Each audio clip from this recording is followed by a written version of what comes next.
hablaremos de cuáles son los riesgos, porque estas son las oportunidades. Víctor Marroquín es un abogado especialista en transacciones internacionales, consultor de muchos family offices. Aparte de eso, es miembro del Rockefeller Center de la Universidad de Harvard.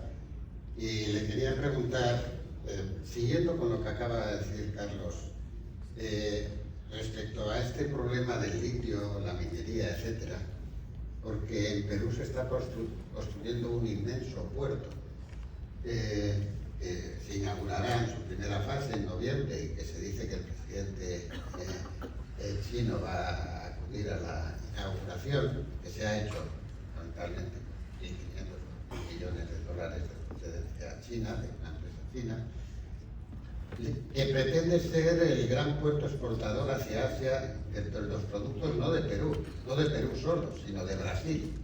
Y además generar un corredor de Brasil a Chancay que permita efectivamente que todas esas enormes riquezas materiales, minerales, de la agricultura, etcétera, vayan hacia China directamente, sin tener que pasar por el canal de Panamá ni por el sur del continente. ¿Cómo esto es un riesgo, es una oportunidad para América Latina? ¿Cómo eso va a incidir en las relaciones entre Estados Unidos y China, cuando Estados Unidos ha sido siempre un poco o el aliado o el padrino de la situación en Iberoamérica? Gracias, Luis. Gracias, Julia, por esta invitación a participar acá. Como ponente también, conversar con todos ustedes. Shakespeare tenía una frase que un ponente precedente la dijo, pero de otra forma. Primero matemos a todos los abogados. Y digo que cada vez debería haber menos abogados. Yo creo que debería haber más abogados. Yo soy abogado, pero también soy empresario en el sentido de que el derecho es un negocio jurídico, es el negocio jurídico.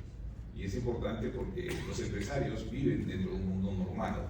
Y entonces no pueden discurrir y hacer empresas sin tener abogados que los asesoren, los aconsejen y los lleven, los ayuden a navegar, digamos.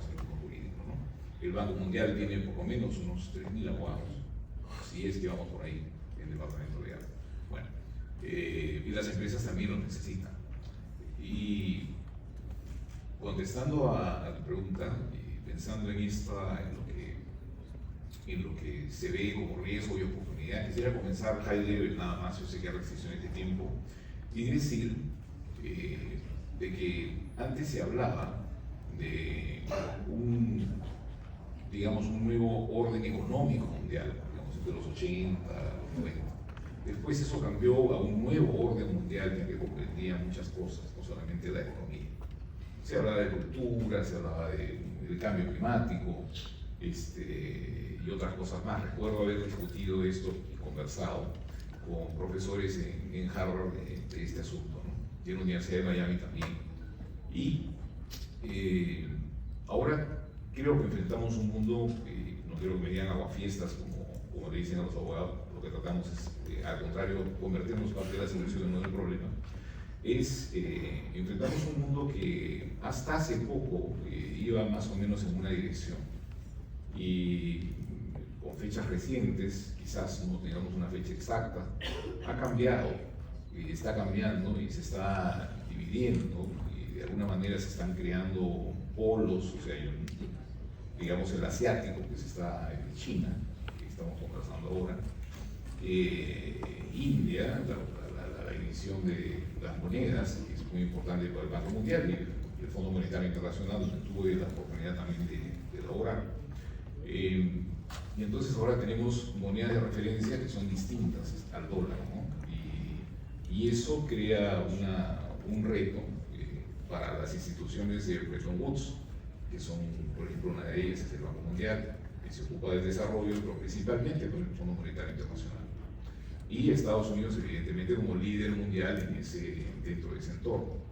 Ahora, pasando a la influencia de China, China tiene filosóficamente, históricamente, una política, creo que todos los que hemos tenido la oportunidad de leer de China, es algo como que desde muchos siglos, es una cultura milenaria, tienen como como eje, trabajar muy lentamente y llegar al avasallamiento de las personas y de los países y de las culturas en las que están.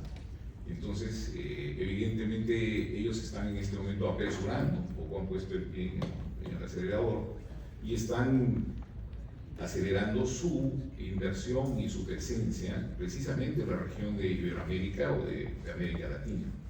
Y no solamente es el Perú, hablemos específicamente del Perú, pero están en Argentina, están en Ecuador, comprando petróleo, por ejemplo, están y financiando obras de infraestructura.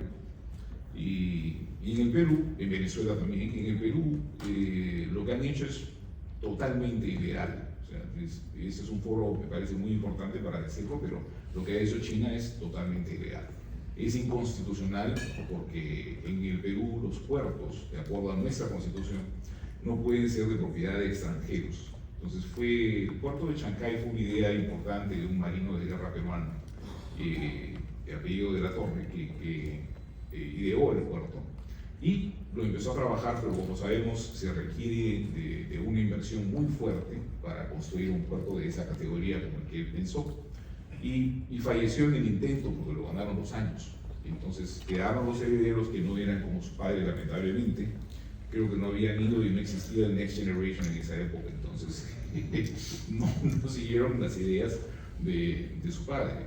Y lo que hicieron fue vender las acciones de la compañía que su padre había creado para el proyecto del puerto a una empresa minera. Y esa empresa minera inmediatamente convocó un concurso, una licitación internacional, supuestamente una licitación internacional, para vender las acciones. Y sucede que China hace una inversión billonaria y evidentemente pone el precio más alto, sin importar las consecuencias, porque evidentemente no tiene un sindicato de bancos privados que se preocupe cuál es la tasa de retorno de la inversión ni nada, sino sencillamente ellos tienen una política de entrar al país y digamos hacer una invasión. Entonces ellos han ganado eso y ahora son propietarios de una empresa privada que es propietaria del puerto. Y tenemos una cláusula constitucional que dice que ningún extranjero puede tener, digamos, propiedad 50 kilómetros de la frontera, ya sea terrestre o marítimo. Entonces un puerto evidentemente cae dentro de eso. Es más, el puerto del Callao, que es el principal puerto del Perú, fue concesionado, alquilado, entregado en concesión a Dubai Ports. Ahora, ¿qué va a pasar? Bajo la cláusula de lo que equivalente en Estados Unidos a Equal Protection, pues van a quejarse y van a decir, bueno, nosotros también queremos ser propietarios del Callao, no queremos pagarle alquiler al gobierno, ¿no? ¿Por qué no? Entonces, terminando esta intervención, sí, el Perú está siendo invadido por China en muchas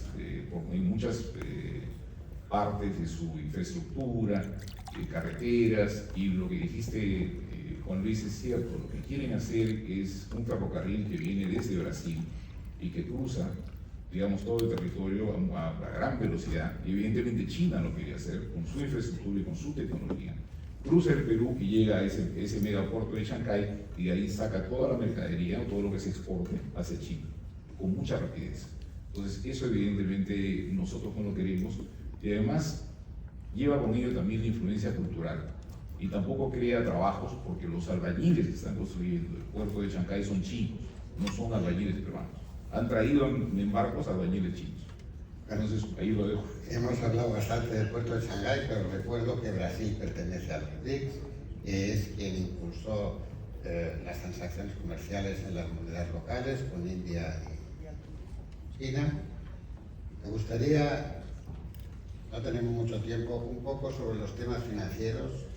Va a desaparecer el patrón dólar. Al fin y al cabo, el patrón dólar realmente quien lo instituyó fue el presidente Nixon, no es que sea una situación similar. ¿Cómo van a afectar las criptomonedas también a los sistemas financieros en el futuro inmediato? Hemos hablado aquí mucho de inteligencia artificial y de nuevas tecnologías. ¿Y cómo va a afectar eso es un riesgo, hay un riesgo financiero para la región que normalmente financieramente no se ha comportado nunca con mucha brillantez, por hablar del caso argentino? ¿Hay un riesgo financiero? También.